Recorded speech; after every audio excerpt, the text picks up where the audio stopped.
My name is Matt Chung, and this is my final presentation for Educational Technology Summer 2020. And today I'll be talking about my research topic, the transition from offline to online learning in the midst of COVID-19. So I'll start off by giving a little bit of background as to the problem or question I was trying to answer, and then I'll follow this up with the impact that COVID-19 has, not just on the global population and not just on the economy, but on education specifically. And then I'll briefly talk about the survey that I conducted, the methodology, and some of the more interesting results that I've received.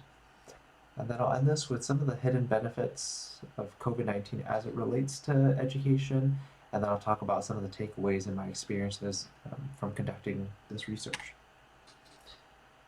In a nutshell, I wanted to understand what effective education looked like in the context of COVID-19. So when I first started this research, there were tips and suggestions and quote unquote best practices for transitioning from offline to online education, but none of them really took a pandemic into consideration. And as more material became published, um, a lot of those are just tips and suggestions, not really rooted in any research. So I wanted to see what tips and what suggestions and what best practices, if any, were applied during this transition in this pandemic. But before jumping into that, I want to briefly talk about some of the impact of COVID-19. When I first started this research in March, the death count was right around 46,000. And just a few months later, as we're 3 or 4 months into this pandemic, we're seeing approximately 600,000 deaths globally. 50% of those the US is responsible for. And not only that, but the unemployment rate has skyrocketed.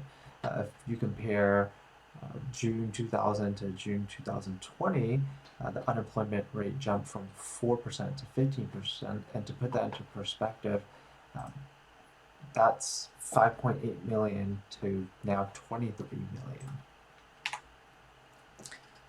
And the educational impact has been pretty severe as well. According to the research that I looked into, approximately this is a global problem, so 1.6 billion students have been affected.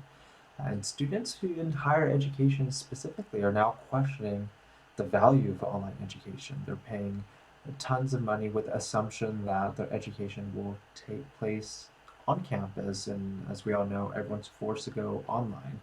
And as a result, there's ongoing lawsuits right now against colleges. When I first started this research, right around 25, there may be more now.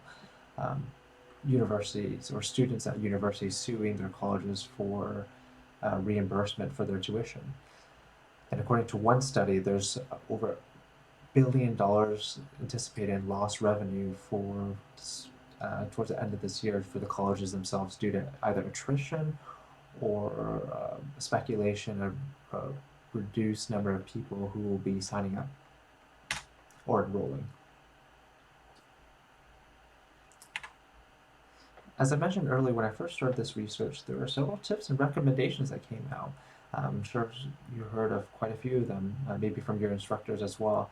One of them was don't rely on live video instruction due to infrastructure or bandwidth issues or software glitches or hardware issues. One of the main recommendations was not to use live video instruction and instead record it. And we'll discuss later in this how this is diametrically opposed to what actually happened in reality. One of the other recommendations was reducing the size of the classroom. And then some of the other recommendations were rooted in pedagogy, like leveraging space repetition and using tests. But there's also some additional limitations with COVID-19 as well. Unlike just the traditional online education, there's no access to labs, there's no access to libraries because they're closed, therefore you can't access physical textbooks. You also can't have one-on-one office hours as well due to social distancing. In a nutshell, all in-person activity has basically come to a halt. With that in mind, I want to briefly talk about the survey that I conducted.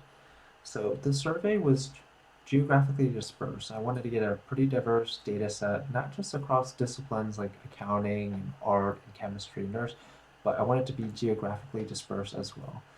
Therefore, I contacted approximately 900 professors domestically across the United States, schools ranging from University of Washington, since I'm based out of Seattle, to Berkeley and UCLA, all the way to the East Coast in New York and Florida, for example.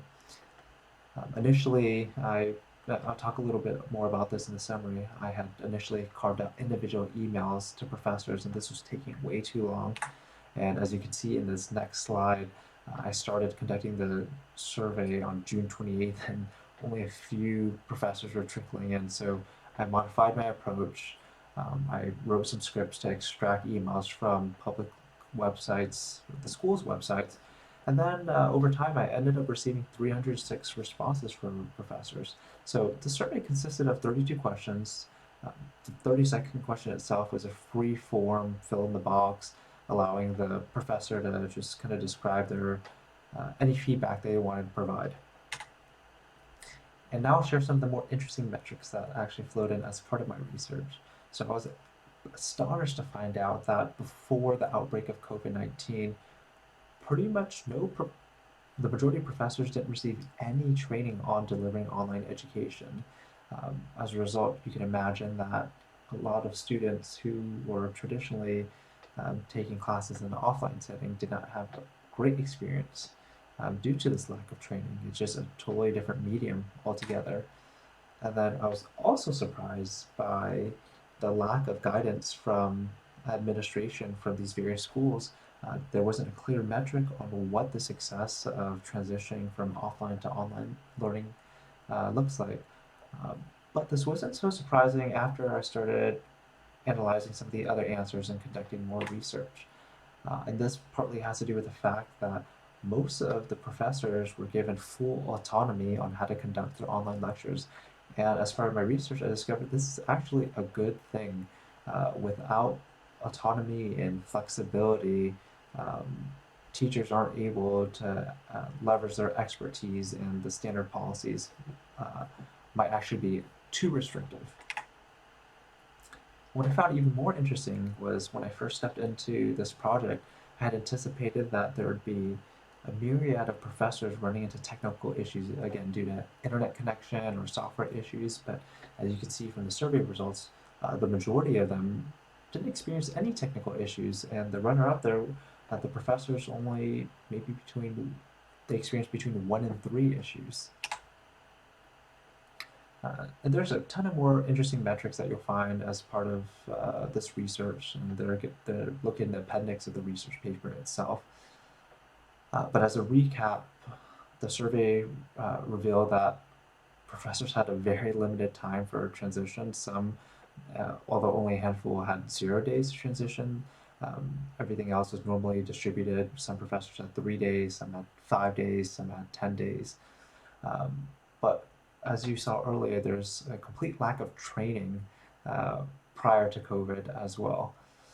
And then ultimately, there's a significant amount of effort to deliver online lectures. But there's a silver lining. The professors did adopt new skills as part of this transition from offline to online education.